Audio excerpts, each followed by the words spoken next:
This video is going to be about my solar journey.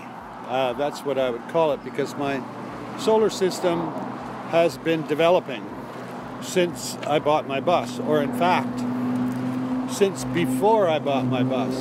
I knew that I was going to be putting some batteries in it, and I knew I was going to have to set those batteries up to charge off the motor until I got solar panels. So when I started looking at solar panels and the auxiliary thing, the other things you need with it, which is the solar charge controller, I realized the solar charge controller, the cheapest one, would give me a reading of the battery power all the time. So I could just wire that up, put it on the wall, and it would always tell me what kind of condition my batteries were in. So while I was working and using the battery and not charging it, I'd be able to watch it go down and eventually know when it's alive and know when it's dead, know when to stop working. So I bought a cheap $20 solar power or solar controller. Was a 10 amp one, and it was about $20. So if you look on Amazon, you'll find them. There's a whole bunch of them. They're good for about 100 watts worth of solar power.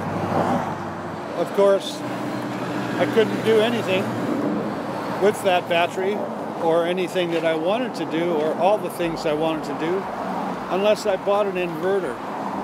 So I thought about what I should get for an inverter and how much power I'm going to need, and I simply eliminated the possibility of having a microwave, or after watching some videos, expecting to have any air conditioning. So while I enjoy this amazing view, you're going to listen to a dumb old man or just some old guy telling you about how he progressed from no solar knowledge, no solar sort of understanding really. So now I had 4 batteries, I had an inverter, and I had a solar controller.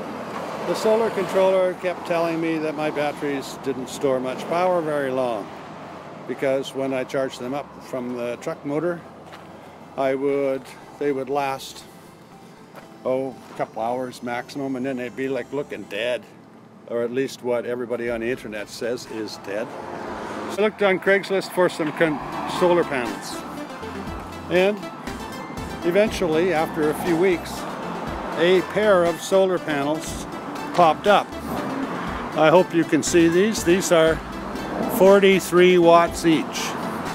So I got 86 watts of solar panel when I bought those two. So I plugged these two into the 20-watt solar controller that I had bought for $20. These two 80 watts gives me, or two 43 watts gives me 86 watts, and I bought them for $70. They're 20 years old, and they're less efficient in terms of space, and they probably have deteriorated, so now I'm probably getting 35 watts out of them each. So then I bought that larger solar panel. It's 170 watts at 24 volts. The other two are both 12 volts. So the solar controller I bought for $20 does not work with that much amperage, and it doesn't work with 24 volts. So I went out and bought another cheap solar controller that did work with 24 volts, and I wired that up to my batteries so that that power was being pumped into the batteries as well. So I actually had 2 systems, each delivering power to the batteries. The problem was, if one of them was running at full blast, it would tell the other solar controller there was no need to charge the batteries.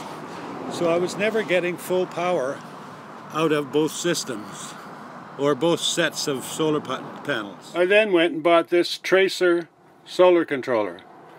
Now it's I think a 20 or 30 amp, I can't remember. So it accepts 24 volts, and it accepts the amperage that I'm delivering it to it, and it reports to me what my battery state is. As you can see, the battery states full. Assuming that those solar panels are on, I've got full power. But at night, I'm not going to be pumping power into the batteries, so their state will drop down to crappy. And if I use it, it'll drop down to these don't work anymore. It'll drop down to the bottom of that graph. So the reason I've never showed you my batteries before is because a bunch of macaroni fell in there and I don't care to clean it up. But I will one day because I've got to get in there and replace the batteries. This is my inverter. It's a Peak 3000, but it's labeled as a 2000 watt inverter. I turn it on. I know it's on because the fan goes on and I have a light on my power box.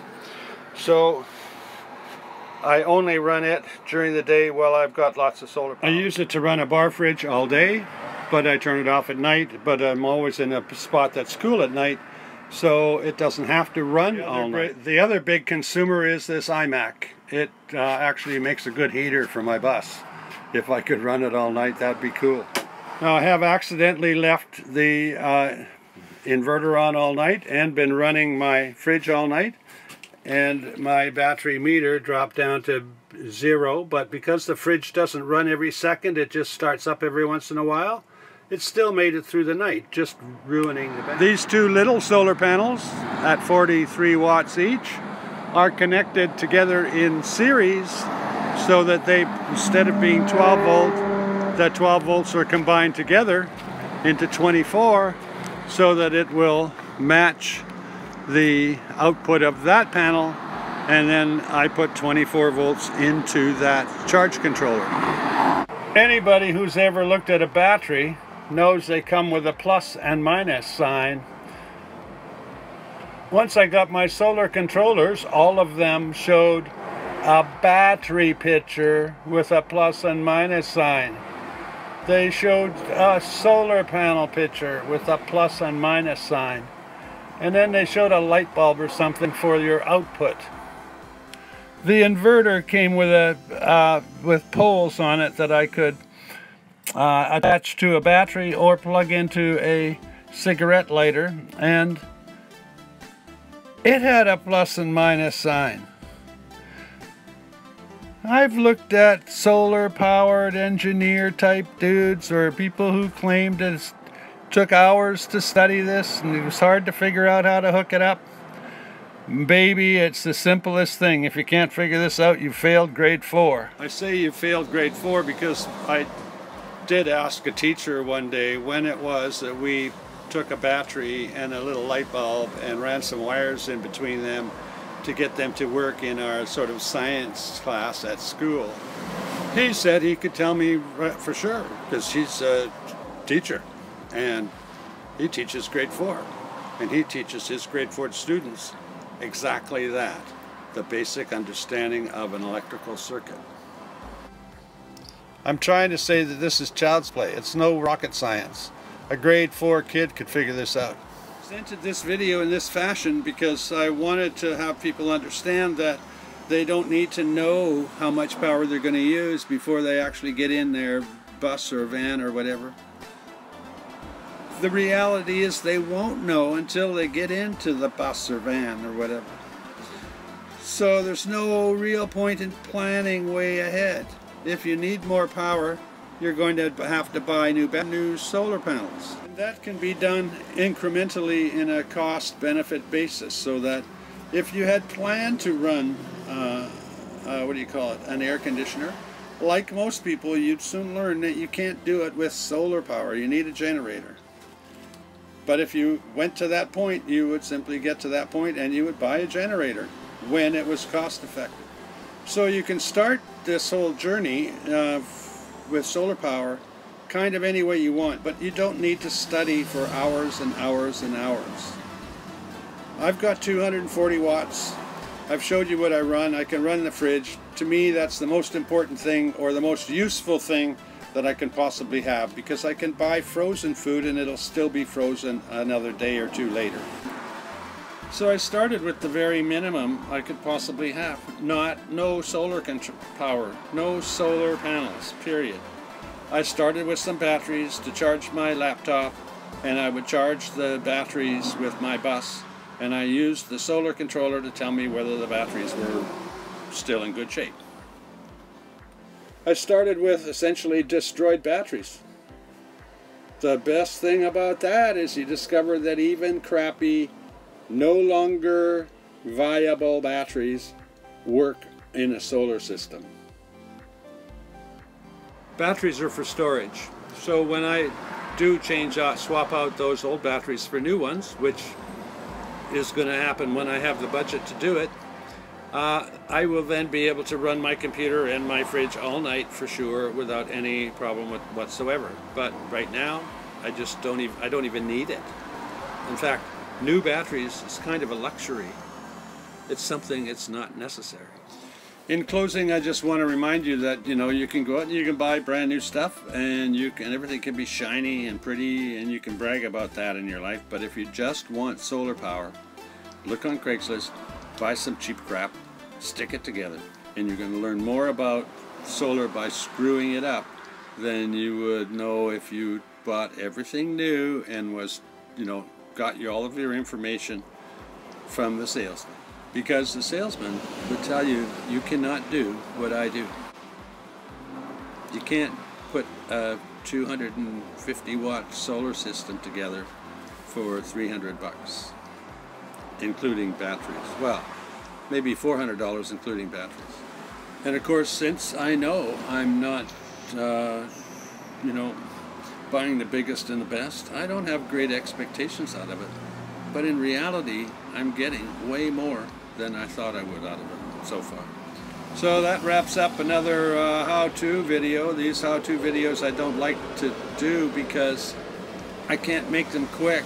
I'm talkative, and even if I wrote it all down, it would still take a while to explain it all. And it's very difficult to get across to people that nothing in van life is difficult. The solar power is not difficult, the parking's not difficult. You really just have to have a vehicle, put gas in it or put diesel in it, and drive down the road, and then stop it and go to sleep. Stop the vehicle, go to sleep. Find a beautiful beach, find a lake, find a mountaintop. Go wherever you feel like, so that when you open the door, it smells good, it's pretty, it gives you all the things that you need.